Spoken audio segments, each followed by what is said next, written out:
You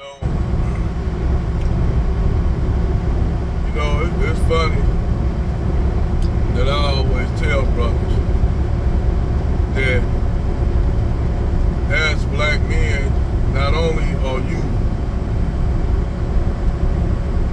critiqued by the dominant society and hated, but also your so-called partner that's in your community, she have a hatred towards you. Now, I'm saying, let me clarify this, because I don't want all these black women getting pissed off thinking I'm talking about all black women. I'm not. But we have a vast majority of black women within the continuance, a contingency of black women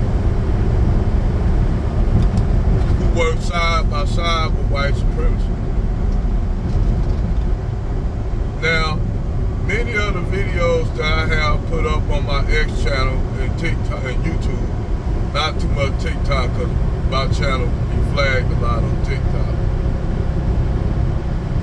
But I always draw the correlation between how black women and white men, how they work with each other. And this went on even on the plantation. And everybody it's always this grandiose idea that black women were being raped by Brad on the plantation. But the truth is, that entirely wasn't the case.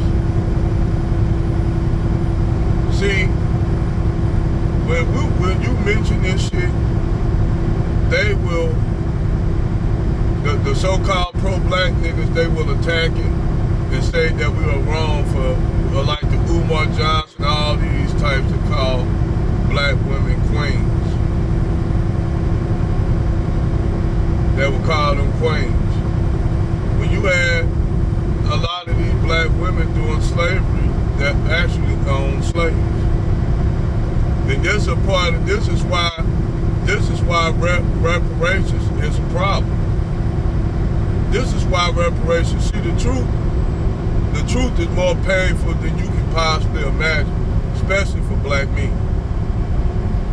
The truth is more painful because black men were actually oppressed more than black women. Now, did I say, is this an oppression Olympics? No. See, it's this idea of you see a black woman working in the field, picking cotton, alongside Tyrone and Leroy and Rufus out there on the plantation. Now, they did have women picking cotton out there, but it wasn't the numbers like they want y'all to think. Because most of the time, if you was an attractive woman, you'll be in the big house, being a housemaid. A lot of times you find yourself being in bed with you. So you have that psychological thing where they'll try to tell you, that you got these black queens for fighting for trying to get black men free. So they had to create y'all this character that named Harriet Tubman. I know y'all gonna say, how you know Harriet Tubman? Man, they fabricated all that shit. They fabricated all that shit. You go look up the history of what Harriet Tubman's background. And you really can't find out that she came from a plantation in South Carolina. And she ran the Underground Railroad. But the truth is, there was a lot of white abolitionists that were doing most of the work that they ain't gonna tell y'all. And the reason why the white abolitionists did it, because those white abolitionists ran, they were for the end of Southern slavery because they found it was unfair Not because they wanted your black ass free, niggas. Nah, that wasn't the reason why. The reason why they was fighting being against abolitionists because they wanted to upset the agriculture planter South. Because they was using damn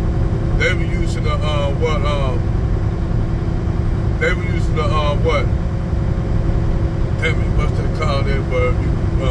They was using it's in the Constitution. I gotta pull it up. I can't bring it up, but anyway, they were using people or corporation, which you'll see later on in the future. That will come to be where they can turn a corporation into people. But the same thing, that same law in the Constitution was being used down in the South by Southern planters so that they could be tax exempt, while the industrial North had to pay taxes because they actually had employees. Where the South, they call the people, the blacks that were working as slaves, they call them livestock so they could write them off on their taxes. You see what I'm saying? They consider you livestock, brother. You was livestock, like cattle, horses, pigs, chickens, shit like that. They didn't have to do an audit down there in the agricultural South because they mark you down as livestock. Then they flip around and say you was people when it's convenient. So you was people and you was animals until livestock until it was time for taxes. Then all of a sudden you became people. So, like I said, you had black women that were married to white, wealthy slave masters. Yes, you had that down in the South. It wasn't always what white men were actually raping black women. That wasn't the case. You had actually black women that owned slaves. And I've said this in many videos. And their children owned slaves that they had by their slave masters. Them are your black men that were the children of the white planter class slavers, enslavers. Yes, but they'll try to mark them off as all black men. No, they were the biracial children of the slave masters who they inherited those plantations from their father. Let's tell the truth. So this is why reparations is a problem. This is why if you use slavery, you really can't use slavery because so many people was involved in you being a slave. It wasn't funny. But back to the situation at hand, majority of black women in the South during that time wasn't doing all the backbreaking labor like they want y'all to think. Now, yeah, you have a woman like Harriet Tubman, I ain't trying to be funny, but look at Harriet Tubman. She really wasn't an attractive woman. I'm just going to keep it real. But, so even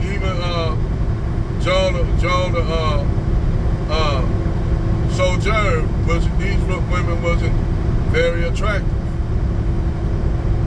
Even after slavery, you would think that a woman that suffered alongside of her man, that black man, she would have a bit of love for black men. But Sojourner Truth was one of the first goddamn feminists. She had a disdain for black men, even though she worked on the plantations and suffered and seen black men persecuted, whipped, beaten, and all that kind of shit. But you have black women that partake in the enslavement of black people. Wow, nobody didn't know that. But they tried to hide that. The liberals tried to hide it. They tried to hide this dark history about themselves. And they don't want to see. The thing was, brother, you was the main money maker that built America, especially the Southern United States. You you was the real prize back then. Now you fast forward to now, that same black woman has that same, and not all, but majority of that black woman still has that same animosity towards you all. That's why it's easy for a black woman to be driving up there in Idaho, seeing a black man in the desert stranded by his car. That's why she was able to tell her white boyfriend at the time, pass that nigga up, he'll make it hot in the car if you pick him up. Both of them racist as fuck. That's how you have this Sharika chick. Hell, that's how you have a lot of these black women, man, and then they the main supporter of the LGBTQ shit. That's why I'm saying when you got and I ain't saying all black women, but when you got a group of women like that who sit up there and side right along with white supremacy, that's why you got these chicks can go and do ghetto gaggers and all that shit, and I feel no different because not even have raised a concern about it. Ain't no black woman raised a concern about the ghetto gaggers and shit like that because a lot of them black women want to get out there and do that shit with Brad. And every time you get into any kind of relationship you get with a lot of them, it's always transactional. They always want something. And that's why I've been knowing that. It's always a transactional relationship with black women. Whereas Brad is never a transactional relationship with him. His whiteness, like David Curl said, his whiteness cover a multitude of sins and imperfections. Now y'all will say, well, you know, you'll have some white guys probably saying something about that, but they know it's the truth. They know that Brad, that black women put Brad on a pedestal like a motherfucker. And you see it with all the videos that I sent y'all. That AC, many other brothers, we all have noticed. So let's talk about that again. Have black women been loyal to black men? Like black men have been loyal to black women? Let's be truly honest about it. They haven't. They haven't. But see, the thing is, while black women up here side with Brad, they have the same hatred and animosity towards them. And you'll notice that you'll see all these black women, and a lot of them be attractive. Be with broke or dusted and busted white dudes. Why are they with dusted and busted white dudes? Why they will accept that, but when they tell you as a black man, you gotta have this, you gotta have that to come to the table if you want to be with them. But they don't put the same kind of thing on white men that they date. They put it on you, and then they'll use the excuse, we just want black men to do better. They'll use that same tired ass excuse.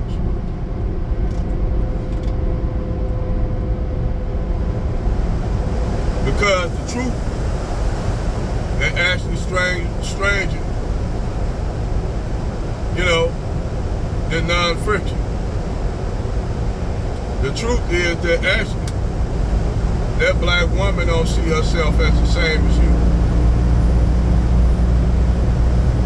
Now, when they get depressed, they'll want to lump themselves in and make themselves look, boy, they the ones getting killed by white cops and shit like that. Unlike they unalived Breonna Taylor, unloaded on her through the door.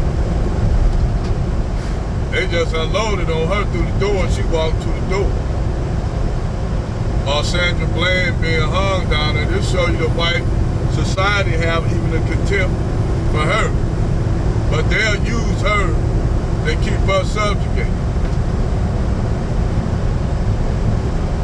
They'll use Keisha to keep us subjugated.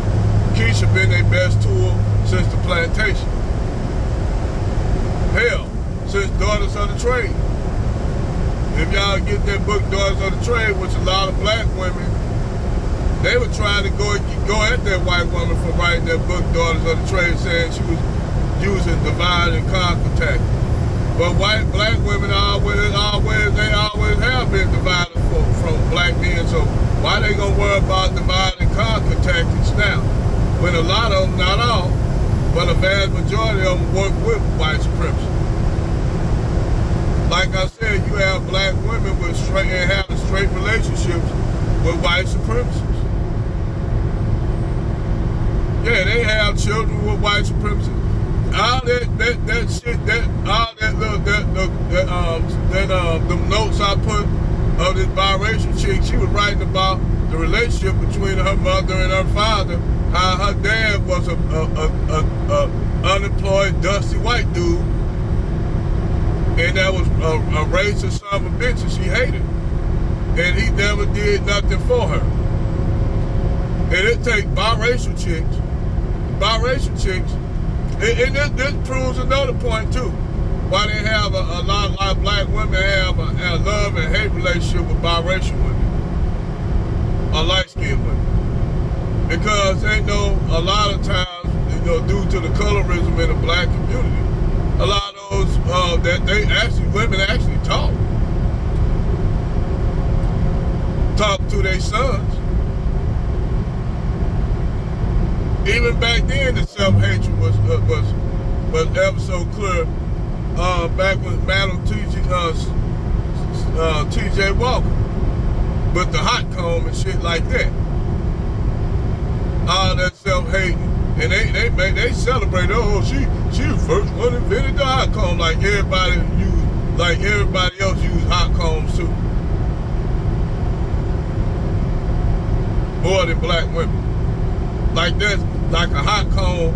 A hot comb is the most important invention that it made the difference in people's lives.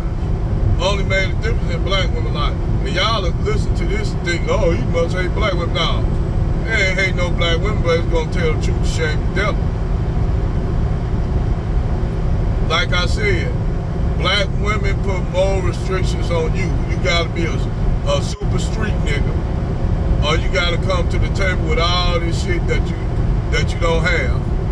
And Brad don't have to come with nothing. Pookie and Ray Ray normally don't have to come with nothing. But this to show you, even they'll say, well, the hood sisters don't get down like that. Yes, they do. Why do you think it's an intake of biracial children getting born to Keishas in the hood?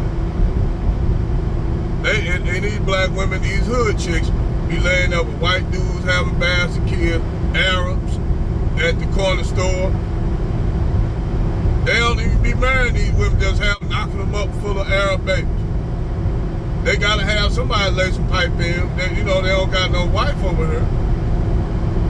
So they use Keisha. And black women cool with that dynamic. They cool with that dynamic of being used and abused. That's why they'll tell you they'd rather get with a white dude that's abusive than a black man, even if that black man not abusive. See what I tell you?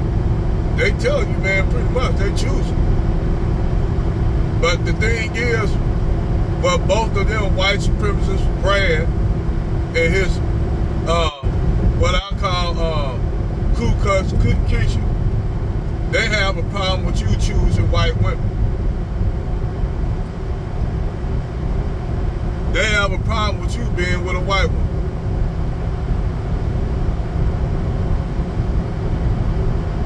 Because Brad feel that you shouldn't be with a white woman, especially if she's an attractive white woman.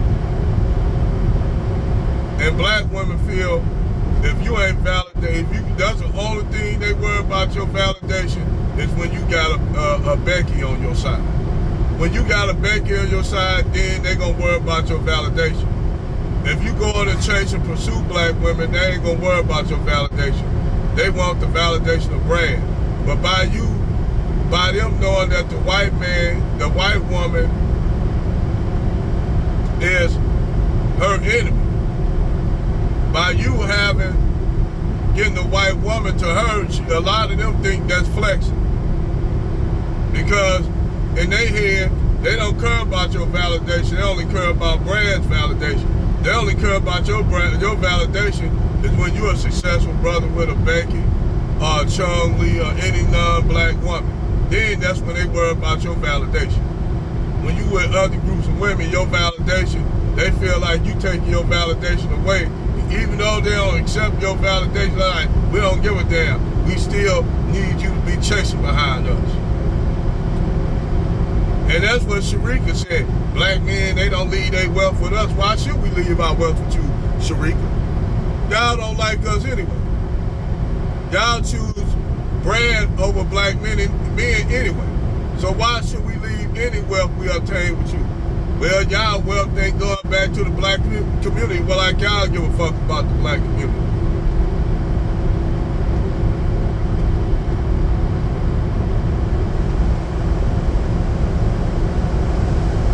Hell, y'all even named the black community Blackenstein. And it's filled with a lot of y'all being single mamas in it. Yeah, y'all named a community that y'all black women helped create. It's actually fitting that you should call it Blackenstein. Because actually a lot of y'all women are the creators of it. Y'all are the creators of Blackenstein. If you add to what? The feminist, from joining the feminists to the welfare system that y'all took, and now they snatching that from up under y'all feet now. They pulling that out. They pulling Section 8 from y'all. And she was right about that. They taking a lot of shit that they used to give y'all and give it to other group of people because they don't need y'all. Y'all already did y'all job. But, like I said, brothers for black men, brothers, all we got is ourselves. And that's one thing General Tito was right about. We all we got. We all we got, black men. That's the truth. Over and out.